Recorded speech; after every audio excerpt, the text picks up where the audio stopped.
वक़रिबूहुन्ना, आपको समझ में आ गया सूरह निसा की आयत, ठीक। ये वही वाली आयत है।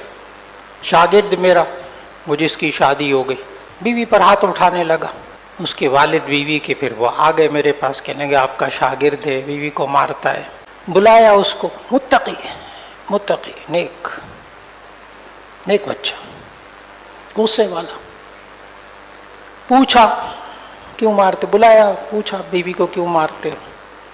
आगे से उसका जवाब सुनने वाला है अपने उस्ताद के सामने, जिसने बुखारी पढ़ाई थी।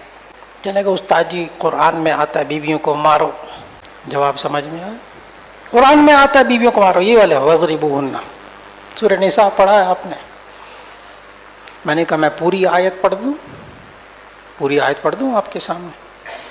वल्लाती तखाफून नुशूज़हुन्न फ़इज़ूहुन्न वहजुरूहुन्न फ़िल मज़ाजिअ वज़रिबूहुन्न।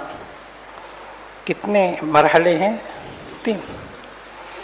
पहले 2 मरहलों पे अमल नहीं करना, वो मारा उसको, वो आसान है ना, ये आसान है, सबसे आसान काम यही है, मारा थप्पड़ खींच। आप उसके जिस्म के मालिक नहीं हैं, इस पर मैं बड़ी खुल कर बात कर चुका हूँ। सिर्फ किसके मालिक होते हैं? मिल के बुज़ा, वो मिल के रक़बा है जिसमें बांदी के मालिक होते हैं। बीवी के जिस्म के मालिक नहीं होते। मेहरबानी करो, जुल्म करोगे अगर मारोगे तो। लेकिन अल्लाह ने क्या समझाया कुरान में? वल्लाती तखाफून नुशूज़हुन्न, जिनकी नाफरमानी का तुम्हें डर हो, नुशूज़हुन्न फ़इज़ूहुन्न, उनको नसीहत करो।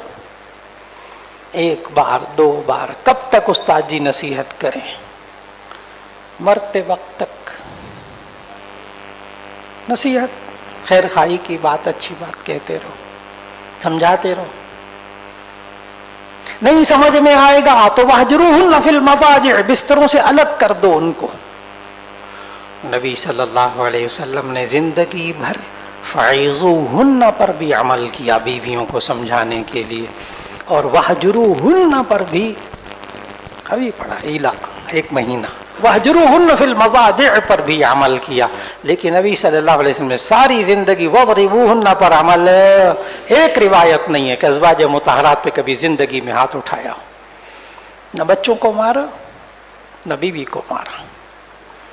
काश ये 2 सुन्नतें भी याद हो जाएं। बाकी सुन्नतें तो बहुत हैं, सुरमा लगाने की सुन्नतें और पानी पीने की सुन्नतें और मिसवाक की सुन्नतें, माशाअल्लाह माशाअल्लाह। लेकिन ये 2 सुन्नतें और भी हैं, समझ में आ रही होंगी 2 सुन्नतें। सारी ज़िंदगी बीवी पर हाथ नहीं उठाया होगा ना, इसलिए कि वो समझदार होती हैं, बाशऊर होती हैं। आप खुद सोचो, आप में 2 साथियों में, दौरे वाले लड़कों में कभी लड़ाई हो जाए, दूसरा एक थप्पड़ खींच के मारे, बंदा भूलता नहीं है, पूरा साल भूलता नहीं। और आपके नज़रों में वो इज्जत वाला भी नहीं रहता। हाँ, उस्ताद मारे थप्पड़, ये तो बड़ी इज्जत वाली बात है कि इस्लाह कर रहा है, वो और बात है, वो तो बड़ी इज्जत वाला मकाम है कि उस्ताद इस्लाह चाहता है। वो तालिब इल्म नफ़रत भी नहीं करता उस उस्ताद से। वो कहता है मेरे उस्ताद ने तो मुझ पर मेरी इस्लाह की है, आइंदा ये ज़िंदगी भर ये वाला काम नहीं करूँगा। लेकिन बीवी पर हाथ ना उठाइए। अगर हाथ उठाना भी पड़ जाए तो बुखारी शरीफ का ये तर्जुमतुल बाब और तफसीर उस्मानी में इसकी तशरीह देख लीजिएगा वज़रिबूहुन्ना की, कि ऐसी मार के चेहरे पर ना मारे और ऐसा ना मारे जिससे निशान पड़ जाए, ऐसा ना मारे जिससे हड्डी टूटे, ऐसा ना मारे जिससे खून न निकले। तो आगे से ये नौजवान दौरे का कहता उस्ताद जी फिर क्या फ़ायदा मारने का? तफसीर उस्मानी पढ़ने के बाद क्या कहता उस्ताद जी फिर ऐसी मार का क्या फ़ायदा जिसमें आपने इतनी क़ुयूदात एहतराज़िया लगा दी। तफसीर उस्मानी पढ़ लो, वज़रिबूहुन्ना की तफसीर में क्या लिखा है। और यहाँ भी यही बाबू मा युकरहु मिन ज़रबिन निसा, मौलाना सारी ज़िंदगी नसीहत करते रहो। और ये जो है ना वज़रिबूहुन्ना फ़िल मज़ाजिअ, उनके वहजुरूहुन्ना फ़िल मज़ाजिअ के बिस्तरों से अलग हो जाओ, तो ये भी महदूद। अच्छा 6 महीने बिस्तरों से अलग ना रहो। वो कहेगी अच्छा शुक्र है जान छूटी,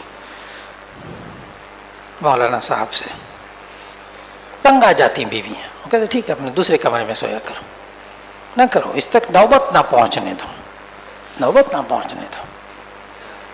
باب ما یکرہ من ضرب النساء، جو مکروہ ہے عورتوں کو مارنا، وقولہ وضربوہن، اور جو سورہ نساء میں وضربوہن آتا ہے اس سے مراد ضربا غیر مبرح، ایسی مار ہے جو سخت نہ ہو، شدید نہ ہو،